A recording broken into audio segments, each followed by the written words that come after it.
Hi everyone, and welcome back to my channel. My name is Tanisha, also known as Nurse86 over on Twitter.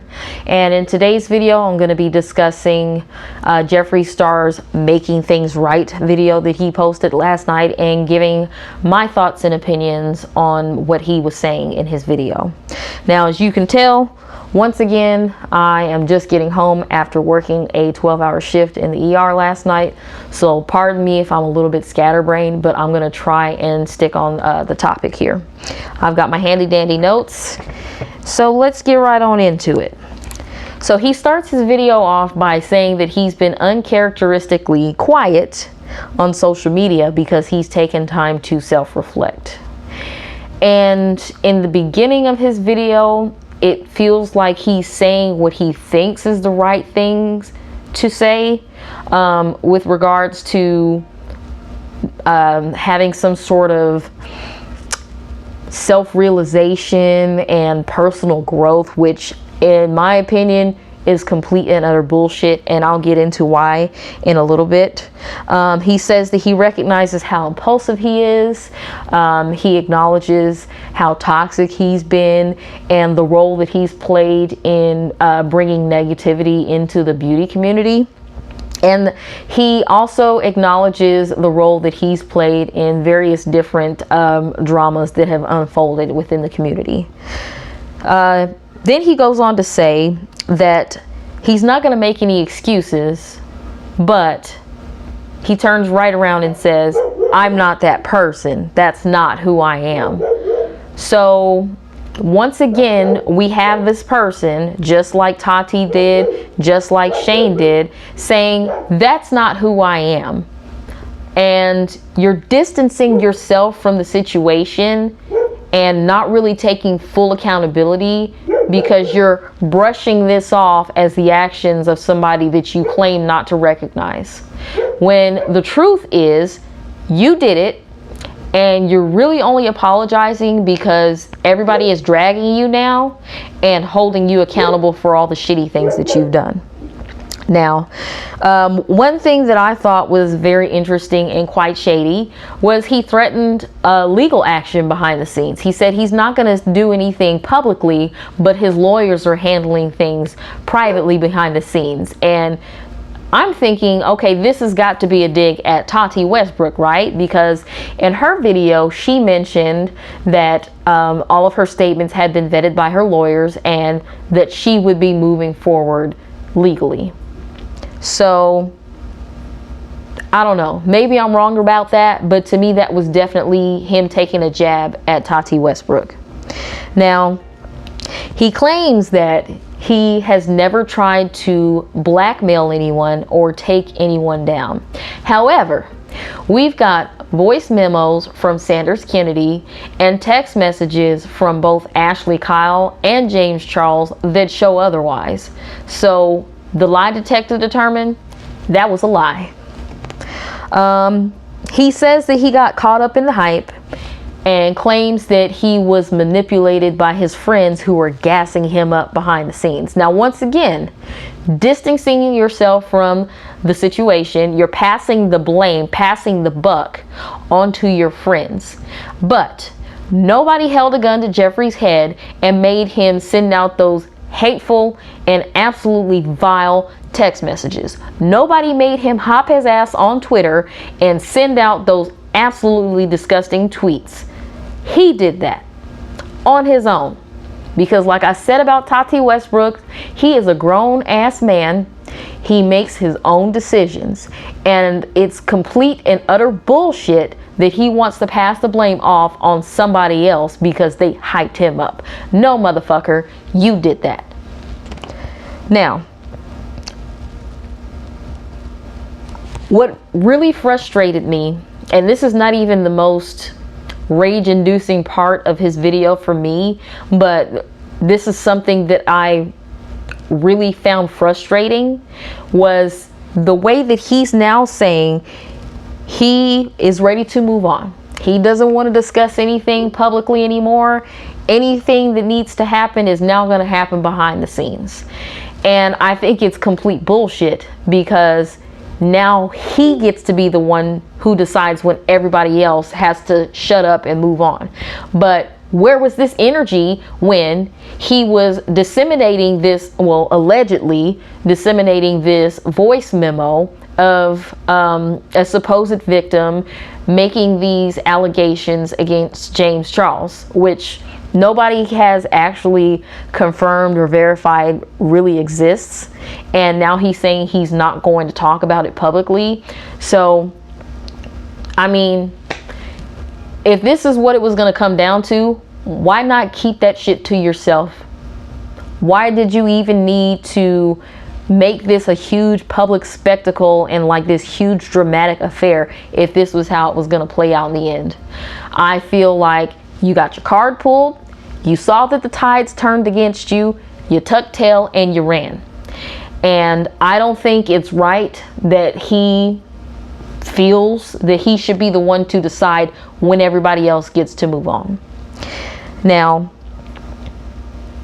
the part of his video that just made me absolutely livid, it made me see red, it made me want to knock his ass into next week, which obviously I wouldn't do. But he invoked Black Lives Matter.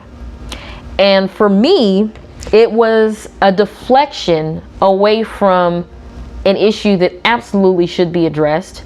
And the most ironic part of him claiming to support and care about Black Lives Matter is that he has offered absolutely no apology towards two of the black women that he has directly impacted with his hateful, racist rhetoric, his misogynoir, his smear campaigns that he started up against them. And I'm talking about Jackie Aina and Makeup Shayla.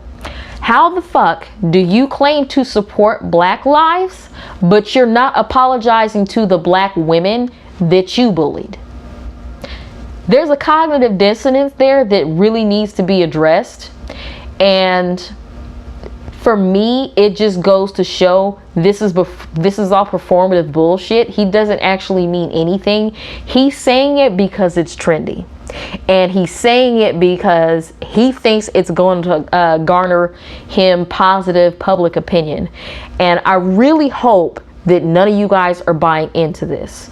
Now, unfortunately, I do believe some people went for the old rope-a-dope, because I saw somebody tweet that they were glad that he mentioned Black Lives Matter.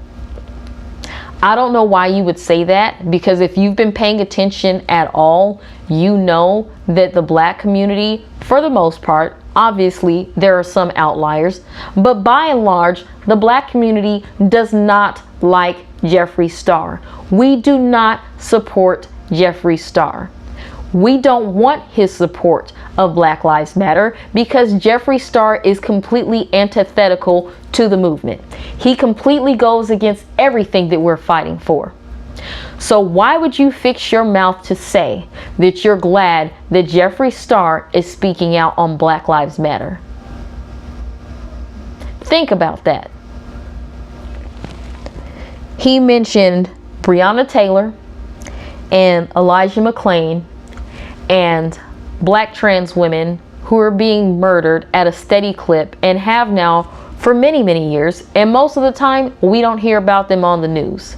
Now, while these stories are absolutely important and they deserve to be talked about, and it's something that I continue to talk about on my platform, Jeffree Star is the wrong fucking person to be talking about it. It comes off as very insincere, very disingenuous, and it made me want to vomit, because it's a clear deflection. He's gaslighting. He's playing on everybody's emotions, and it's all for PR. It's all because he wants people to like him again, because he knows that right now the jury's out on him and it's not looking good. So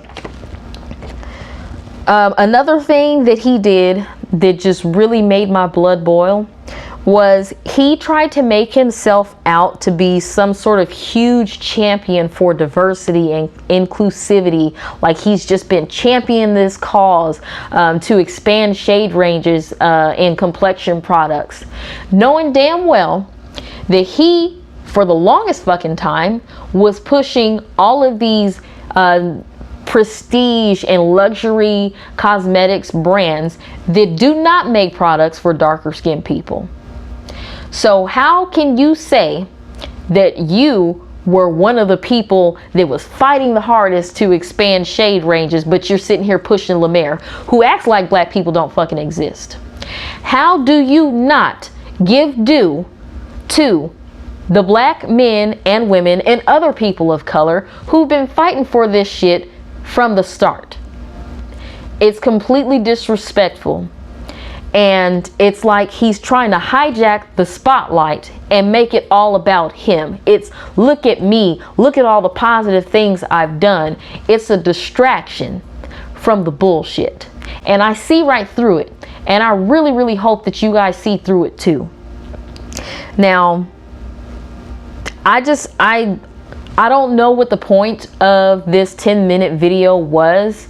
It was more of the same bullshit that we have come to expect from Jeffree Star. I had multiple followers who said, hey, I didn't watch the video, but if I had to guess, this is probably what he was saying. And they were right on the money and hadn't even watched the fucking video. So what does that tell you?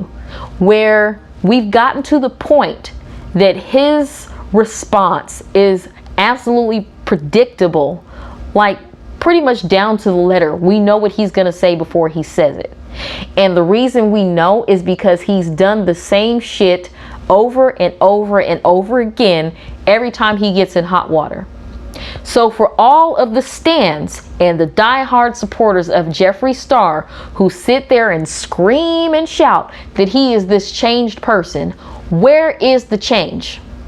If you're having to apologize for the same shit over and over and over again, which is the same question I have for Trisha Paytas, if you're apologizing for the same shit over and over again, what change did you actually make?